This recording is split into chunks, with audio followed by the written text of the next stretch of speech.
জননেত্রী শেখ হাসিনা যে আস্থা এবং বিশ্বাস রেখে আমার হাতে নৌকা প্রতীক তুলে দিয়েছেন, আমি সেই আপনাদের ধোয়া ভালোবাসা দিয়ে সুনামগঞ্জ এক আসনের যারা এখানে এসেছেন, জামালগঞ্জ, তাহিরপুর, মধ্যনগর এবং ধর্মপাশা উপজেলার যে সকল ভাইয়েরা এসেছেন সবার প্রতি কৃতজ্ঞতা জানিয়ে এবং আগামী 7ই জানুয়ারি নির্বাচনে সকলের প্রত্যক্ষ ভোটের মাধ্যমে আমরা 7ই জানুয়ারি সেই নির্বাচনে নৌকা প্রতীকে বিজয়ী হয়ে জননেত্রী শেখ হাসিনাকে সেই নৌকা প্রতীক আমরা জননেত্রীর হাতে তুলে দিতে চাই।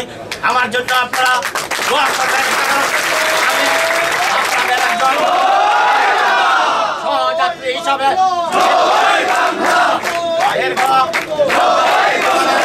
অসংখ্য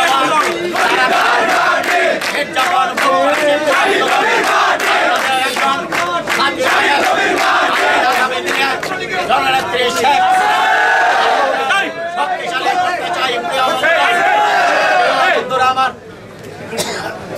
আজকে জননেত্রী শেখ হাসিনা যে বিশ্বাস রেখে আমার উপর নৌকা প্রতীকে দিয়েছেন, আপনাদের ধোয়া ভালোবাসা আশীর্বাদ সাথে থাকলে আপনাদের একজন সহযাত্রী হিসাবে আগামী সংসদ নির্বাচনে আপনাদের সকলের সহযোগিতা চাই। আপনারা এখানে যারা উপস্থিত আছেন সবাই আমাকে ব্যক্তিগতভাবে চিনেন।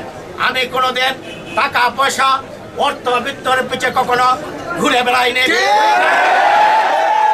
আজকে রিক্ত সিক্ত অবস্থায় জননেত্রী শেখ হাসিনা আমার কাছে নৌকা প্রতীক উপহার দিয়েছেন। আমি সেই রিক্ত হাত নিয়ে আমি সুনামগঞ্জ এক আসনের মানুষের কাছে যাব।